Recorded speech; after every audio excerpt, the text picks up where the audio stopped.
Assalamualaikum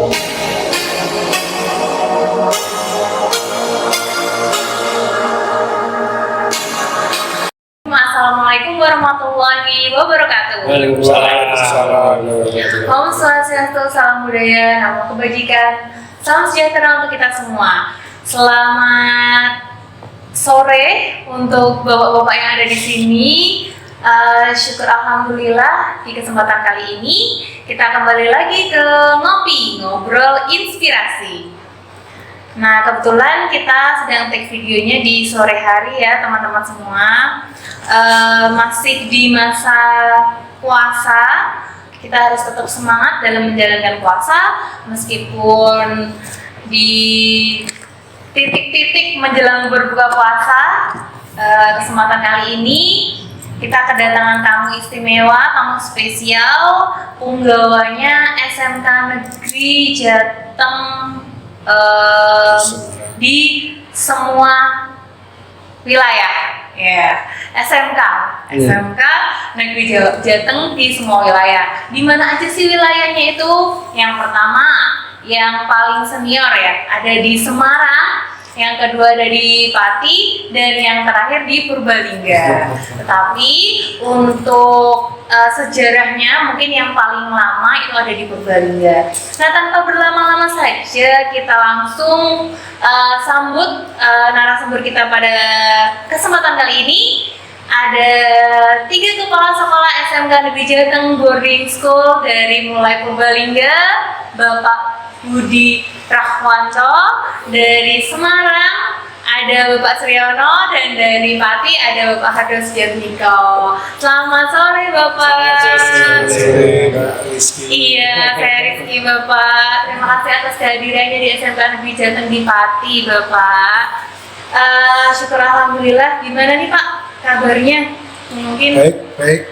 Untuk di Semarang, alhamdulillah semuanya siswa kemarin pulang ke daerah masing-masing dalam keadaan sehat, semangat bertemu keluarga. Untuk teman-teman keluarga di sekolah SMK Jateng Semarang, sampai hari ini saya ke Pati, ya.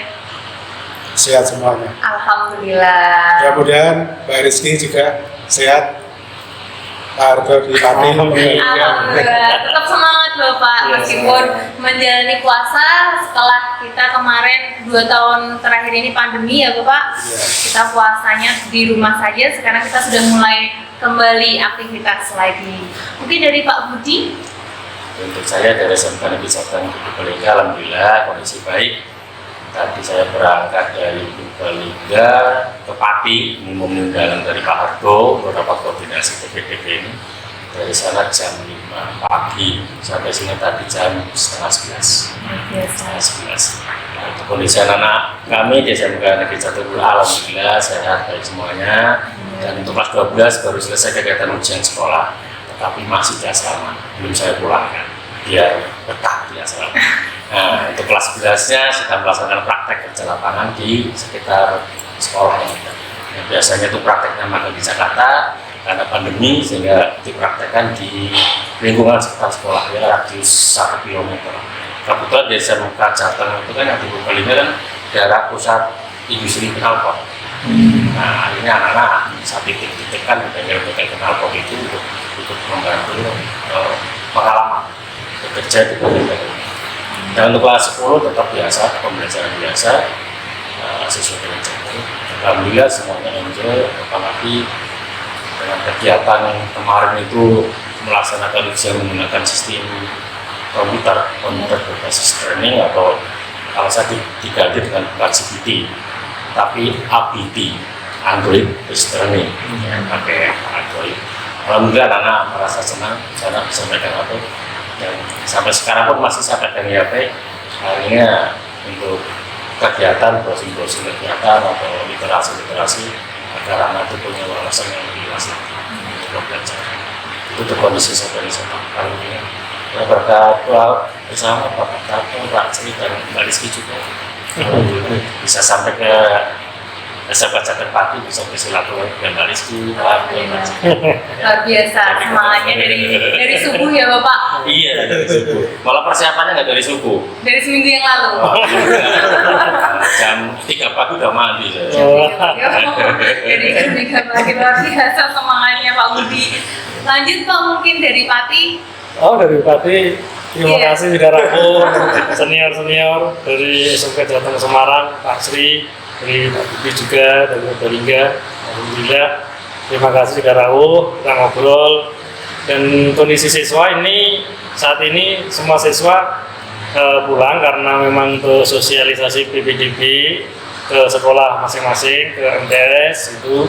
Tapi ada beberapa siswa yang kemarin masih mengerjakan order karena kita kebetulan ada jurusan APHP, Guru Bisnis Pengolahan Hasil Pertanian. Itu kemarin bikin kue kering dan alhamdulillah omsetnya banyak, yang pesan banyak. Akhirnya ada beberapa siswa tetap menyelesaikan pesanan kue kering dan alhamdulillah hari ini sudah hampir semua terdistribusi dan tinggal menghitung hitungnya.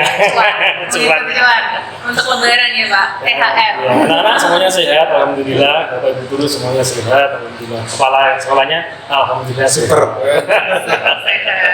Oke. Gitu. Terima kasih Bapak informasinya. Alhamdulillah kita semuanya sehat dan bersyukur juga ya Pak, kita sudah bisa kembali lagi menjalankan PTM, pembelajaran tatap muka dengan segala kendalanya.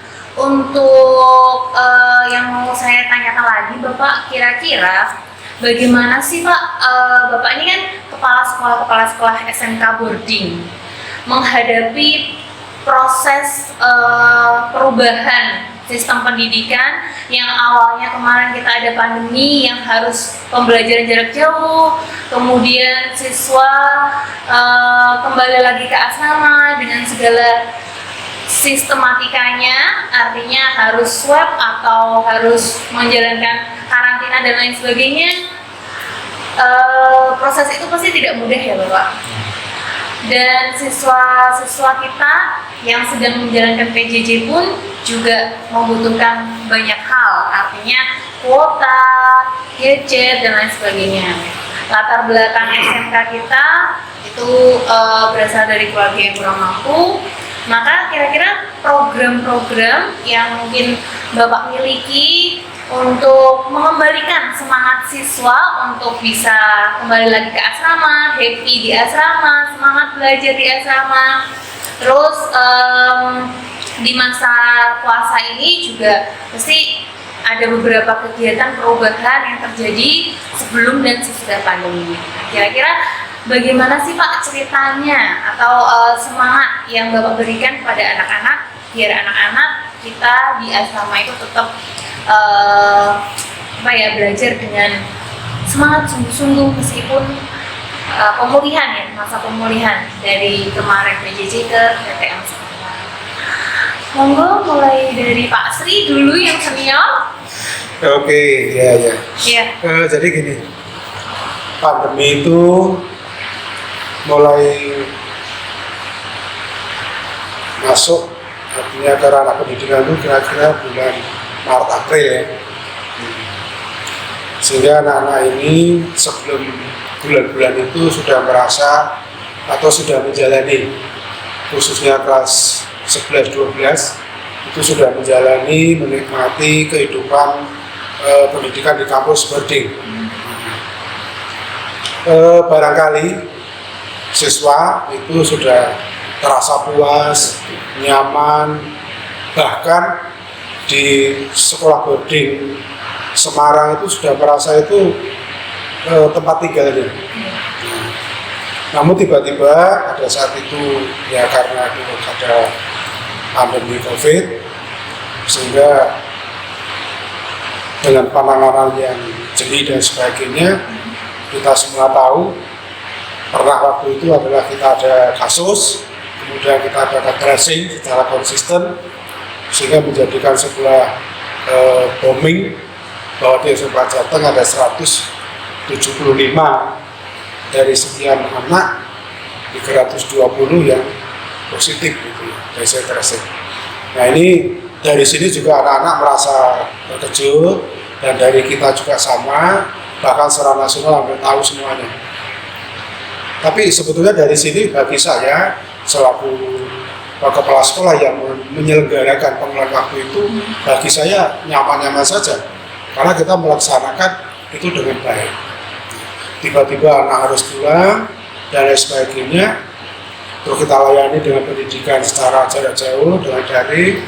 Nah, di sana kita ada semacam pelayanan jarak jauh juga, fasilitas. Jadi anak-anak yang kesulitan jaringan, kita berikan prioritas masalah waktu, masalah bagaimana pengumpulan atau proses penyelenggaraan jarak jauh.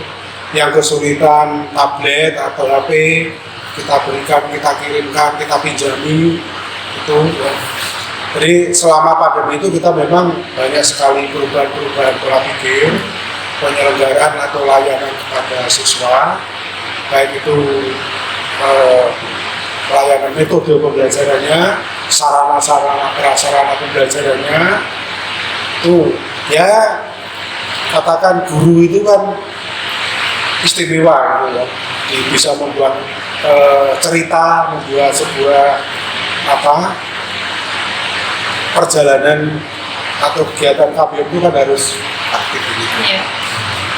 Nah, sehingga dari situ itu anak-anak kembali lagi PTN sekarang ini itu rasanya lebih sangat mendambakan untuk segera kembali ke sekolah ya. Nah, ini barangkali ya, karena selama PJJ ini kita juga memantau keadaan siswa di sekolah, di rumah. Ada yang harus membantu orang tua mencari nafkah untuk hidup keluarga, ada yang belajar untuk wira swasta dan sebagainya. Tapi semuanya adalah termotivasi dengan kegiatan-kegiatan PJJ. Dan sekolah sendiri juga malu seandainya ada siswa yang sudah beraktivitas positif untuk masa depan. Nah, sehingga dalam memotivasi anak-anak untuk komit untuk PTN itu tidak lepas dari bagaimana layanan kita pada saat di sekolah atau di boarding. Anak itu kangen dengan sekolah. Ya. Nah, kemudian setelah sampai di sekolah ya kondisinya semacam itu. Anak 1-2 tahun berjalan, dari sisi karakter, aktivitas, pola pikir kan tidak didesain. Ibaratnya kita kasih materi, kita kasih kegiatan, pelaksanaannya mau seperti apa terserah anak. Sebatas nanti ada bukti fisik kegiatan, baik itu melalui Zoom atau tugas yang dikumpulkan begitu. Tapi setelah kembali ke boarding kan semuanya kita kondisikan. Yang tadinya anak-anak itu badannya kurus seperti saya, gendut seperti Pak Budi, itu saat dikondisikan anaknya semuanya rata-rata seperti saya Pak Hargai, sama itu. Padahal betul Pak, iya. Dan ini anak bukan merasa tertekan karena makan dan sebagainya, tapi karena kegiatan yang terkondisi, kegiatan yang terjadwal, dan kegiatan yang menyenangkan otomatis. Benar-benar dibentuk ya Bapak berarti ya? Iya. Jadi kita sama, 3 boarding kita sama memiliki konsep yang sama. Cuma kan istilahnya lain dalang lain sakit gitu ya. Lain dalang lain sakit gitu ya. Iya. Tapi istilahnya ceritanya hampir sama. Gitu Mbak Rizky. Iya. Mungkin dari Pak. Mungkin Pak Budi mau menambahkan? Baik, intinya untuk sekolah SMK Jateng itu baik di Pati, di Semarang maupun di Purbalingga ya ceritanya hampir sama selama pandemi. Tapi ya saya merasa bersyukur juga dengan adanya pandemi. Karena apa? Dengan adanya pandemi dunia pendidikan jadi berubah. Berubahnya gimana? Dulu itu orang itu semuanya konvensional, hanya baca tulis, tapi dengan adanya pandemi tidak hanya siswa, guru pun harus belajar. Karena apa? Yang dulunya saya gaptek, kita tahu tentang teknologi atau informasi dan sebagainya, dengan adanya pandemi dituntut harus bisa, harus mampu. Siswa yang tadinya pembelajarannya hanya menulis dan membaca harus menguasai yang namanya HP, program Google Form dan sebagainya. Begitu juga guru yang tadi hanya membaca di papan tulis, menulis papan tulis, harus bisa membuat gambar, harus bisa membuat video, harus bisa memberikan praktek secara secara video tayangan. Nah itu ya ada sisi baiknya juga dari pandemi. Tapi ya kita ingin sakitnya, tapi kita ambil hikmahnya dari ilmunya yang dihasilkan selama pandemi. Nah, sehingga begitu anak mengalami seperti itu, perubahannya sangat signifikan. Karena apa? Yang tadinya anak dengan pembelajaran jarak jauh itu dilaksanakan oleh HP, tapi tentunya ada kejenuhan juga pengen kumpul dengan teman-teman. Alhamdulillah dengan tahun ini sudah mulai boleh tetap muka, anak-anak kami sudah mulai berangkat ke sekolah ya, berasrama lagi. Yang tentunya awal-awalnya memang beradaptasi lagi. Dari awal-awalnya mungkin karena lama nggak kumpul, ya, begitu kumpul mesti adaptasi lagi. Mungkin ada yang sakit, ada apa itu ya biasa. Nah, sekarang kan kalau orang sakit mesti kan mesti COVID, atau orang sakit mesti COVID. Nah, tapi padahal belum tentu sakit itu COVID. Nah, karena lagi ngetrennya. Nah ini, makanya sekarang kita harus membudayakan bahwa kita harus hidup sehat, harus hidup sehat. Karena sekarang sehat itu mahal harganya, sehat itu penting negara. Karena dengan sehat kita bisa melaksanakan aktivitas, bisa melaksanakan kegiatan, yang siswa bisa belajar dengan nyaman, Bapak Ibu guru bisa melaksanakan aktivitas belajar dengan baik dan nyaman juga. Dan tentunya karya-karya itu akan menghasilkan karya yang itu seperti itu. Karena tuntutan anak sekarang itu kan animo masyarakat kan pengennya anak sekolah biasa mereka itu lulus bekerja. Nah ini yang menjadi tantangan kita sekolah itu supaya bisa mengarahkan anak itu bagaimana supaya lulus langsung bekerja. Kalau tidak bekerja melanjutkan kuliah atau minimal berwirausaha atau bisa berkarya sendiri. Nah ini tantangan sekarang sempat seperti itu. Nah, sehingga kami berusaha dengan menarik rekan-rekan mitra-mitra kerja dan industri, ya, itu sebagai rekan kerja kita atau mitra kita untuk bisa menampung atau bisa menerima siswa-siswa kita lulus itu untuk bekerja di perusahaan-perusahaan itu seperti itu. Alhamdulillah SMK Jateng ya istilahnya dari industri yang ternama itu banyak yang melirik ingin merekrut siswa-siswa dari SMK Jateng. Itu yang kita alami sekarang seperti itu. Alhamdulillah kayak SMK di Jateng Purbalingga, alhamdulillah tahun ini aja ada yang lulus itu sudah 20 anak itu terserap di industri. 10 itu diterima di perusahaan batubara, yang 10 ini diterima kerja di industri di Jepang. Ya. Yang melanjutkan juga ada yang diterima di unsur, ada juga yang ingin mengikuti seleksi sekolah kata dinas. Ini malah banyak gitu. Tapi ada juga yang ingin berwirausaha, ya memang bermacam-macam karakter anak. Tapi itu semua adalah hal yang baik. Tetap kami Bapak Ibu guru apalagi saya selaku kelas selalu mendorong motivasi agar semua cita-cita itu bisa terwujud dengan baik. Itu harapan kami. Ini salah satu motivasi siswa kita untuk semangat kembali ke sekolah karena cita-citanya tadi ya Pak, ya, untuk bisa bekerja di industri yang ternama, kemudian bisa melanjutkan sekolah ikatan dinas dan beasiswa, kemudian bisa berwirausaha, sehingga SMK Jateng ini juga mengarahkan, memfokuskan anak-anak sehingga anak-anak ketika kembali lagi sekolah, kembali lagi ke asrama, mereka mesti merasa senang karena sekolah berasrama itu modal awal itu pasti kemandirian, sudah tidak dipertanyakan lagi dan mesti industri-industri luar mesti sudah approve sama SMK Negeri Jateng ya Pak. Terutama ini kan praktek anak. Yeah. Karena kalau SMK itu hanya jarak jauh kan nggak mungkin, nggak punya alat. Makanya anak itu rindu dengan praktek. Makanya dengan tatap muka anak merasa senang bisa kembali ke bengkel untuk bisa menciptakan karya-karya bengkelnya itu, membuat pekerjaan sesuai dengan bidang kompetensinya. Itu seperti itu. Setuju Pak. Ini memang ya itu tadi anak SMK ya titik beratnya harus bisa praktek, bisa berkarya. Karena kalau teori saja nanti namanya SMK teori atau SMK sastra kan gitu. Nah, kita SMK tampil. Jumlahnya Pak, kalau di Purbalingga jumlahnya berapa Pak? Kalau SMK di Purbalingga, SMK Jateng di Purbalingga itu semuanya itu jumlahnya 288 siswa. Ada 12 rombel, setiap rombelnya itu ada 24 anak. Kemudian ada 2 jurusan, yaitu jurusan teknik permesinan dan teknik pengawasan. Itu jurusan ya, jurusan yang memang banyak diminati sama anak dan industri juga banyak yang diminati. Apalagi sampai kami memang alhamdulillah sudah bekerja sama dengan MOU dengan PT Komas Indonesia. Jadi kenapa kami menggunakan kelas industrinya adalah kelas industri PT Komas Indonesia. Untuk yang di Semarang Bapak, jumlah siswanya untuk PPDB tahun ini mungkin? Untuk yang di Semarang itu jumlah keseluruhan itu ada 360. Untuk PPDB sekarang berarti ada 120. Untuk yang akan lulus ini ada 118. Alhamdulillah kemarin yang SNPTN itu ada 6. Terus yang ikatan dinas ini baru proses, yaitu ada liku-liku. Iya.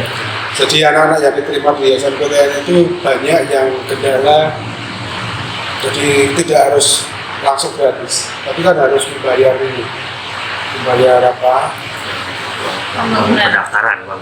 ya uang pendaftaran gitu. Iya. Itu ya kemarin sampai Bapak Ibu guru berupaya bagaimana supaya membantu dan sebagainya, tapi sampai akhirnya terjadi sebuah keringanan. Ini kemarin dari ajudan gubernur malah, jadi kita ada 2 anak, yang satu di Diponegoro, yang satu di UGM, itu yang harus membayar itu KT. Itu akhirnya dari ajudan gubernur itu Pak Waslu itu mengupayakan dengan sebuah perusahaan air minum lembaga itu, sehingga itu ada sebuah keringanan selain dari perguruan tinggi sendiri juga ditanggungkan.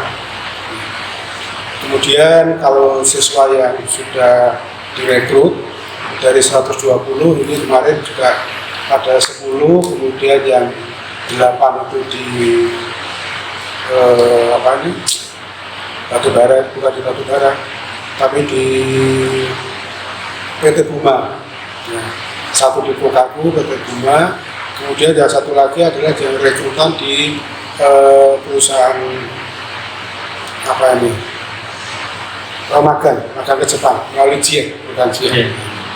Ya alhamdulillah dari misi kita dari 3 sekolah boarding ini, kita dari membentuk siswa untuk berwirausaha, kemudian melanjutkan perguruan tinggi, endingnya yang sekarang kita balik adalah bekerja. Jadi bekerja ini adalah sebetulnya pilihan terakhir kita. Tapi anak bermental berjiwa wira swasta kemudian melanjutkan, ini yang kita harapkan. Sehingga barangkali anak termotivasi untuk segera kembali ke sekolah, selain tadi kita harus segera praktek, terus beraktivitas di asrama, di boarding, segala sesuatunya terpenuhi, terlayani, ditemani oleh kita-kita 24 jam. Itu kadang-kadang pada saat dia di lingkungan rumahnya masing-masing itu dipertimbangkan barangkali lebih terpenuhi di sekolah boarding. Yang menjadikan selain untuk anak-anak sendiri memang harus punya cita-cita dari awal mau bekerja, ya memang harus kita akui. Jadi anak-anak itu kalau dari rumah itu memang harus bekerja, diterima di perguruan tinggi, itu ya milih di bekerja.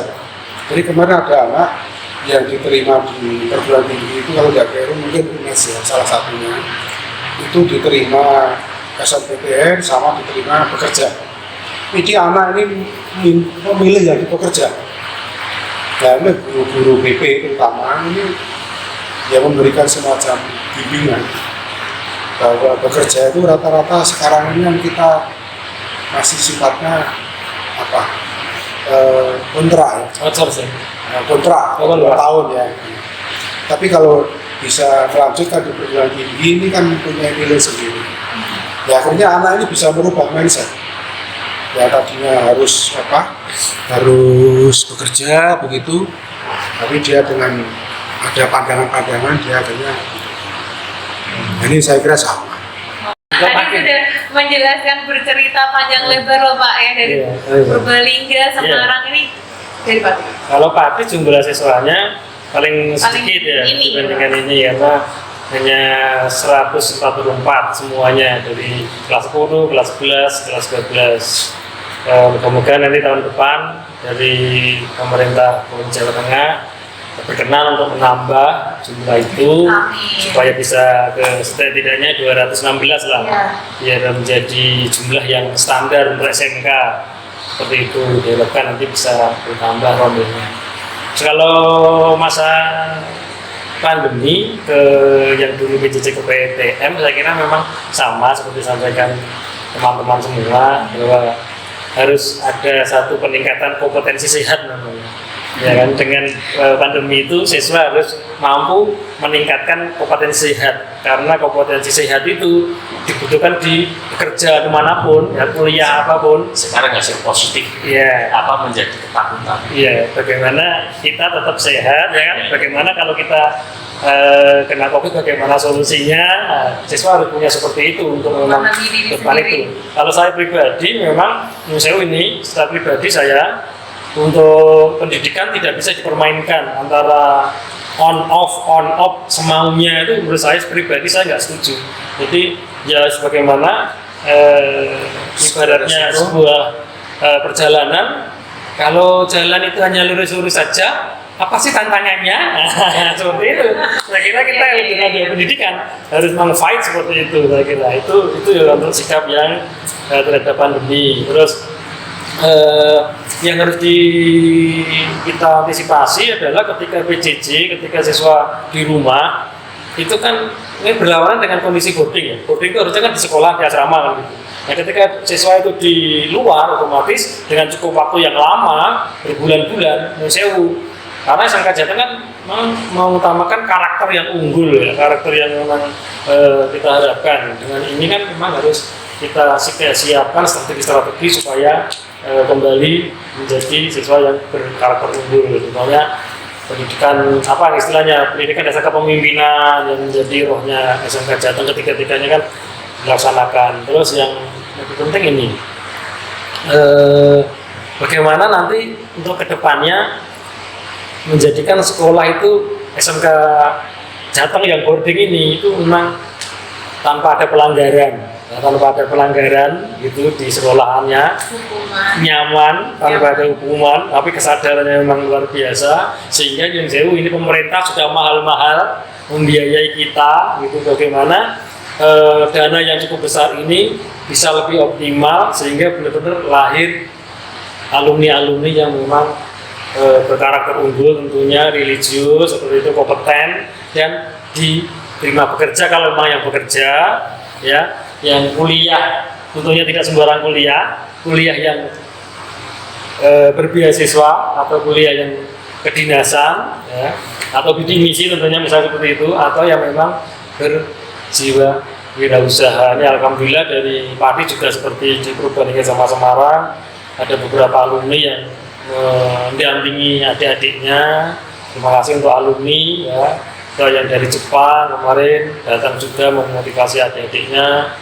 Dari APHP dan BPO, yang GIEK juga, yang ada GIEK juga dengan penghasilan yang luar biasa, alhamdulillah besar, bisa benar-benar misi gubernur Pak Ganjar itu untuk memutus rantai kemiskinan itu benar-benar itu jadi satu hal yang nyata. Dan terima kasih kembali lagi untuk pemerintah Jawa Tengah yang sudah membiayai cukup besar untuk SMK Jawa Tengah baik di Semarang, Purbalingga maupun gitu. Terima kasih Mbak Bintari. Iya, luar biasa sekali ya Bapak. Terkait perubahan sistem pendidikan, sekolah boarding yang paling saya rasakan juga di SMK Negeri Jateng itu pemanfaatan teknologi Bapak. Kalau zaman dulu sebelum PJJ, siswa itu kebanyakan dibatasi dalam penggunaan handphone, penggunaan gadget seperti itu. Tapi alhamdulillah sekali setelah pandemi ini, siswa justru malah difasilitasi dengan adanya gawai, handphone, penggunaan informasi digital di dalam sistem boarding ini terfasilitasi dengan baik. Itu yang saya rasakan perubahan yang terjadi di sekolah boarding SMK Negeri Jateng, baik di Purbalingga, di Semarang, dan di Pati. Luar biasa. Luar biasa sekali di penghujung sore pada kesempatan kali ini kita sudah berbincang-bincang bersama dengan Bapak Kepala Sekolah. Terima kasih Pak Budi atas kehadirannya, Pak Triono, Pak Hardo. Semoga bincang-bincang kita ini bisa bermanfaat untuk teman ngopi semua yang baru melihat video ini dimanapun berada. Harapannya nanti semuanya kita tetap dalam keadaan sehat. Amin, amin. SMK Negeri Jawa Tengah semakin maju, semakin jaya, dan sukses meluluskan lulusan yang unggul dan berkarakter. Amin. Baik. Oke, demikian. Assalamualaikum warahmatullahi wabarakatuh. Waalaikumsalam warahmatullahi wabarakatuh. Ya.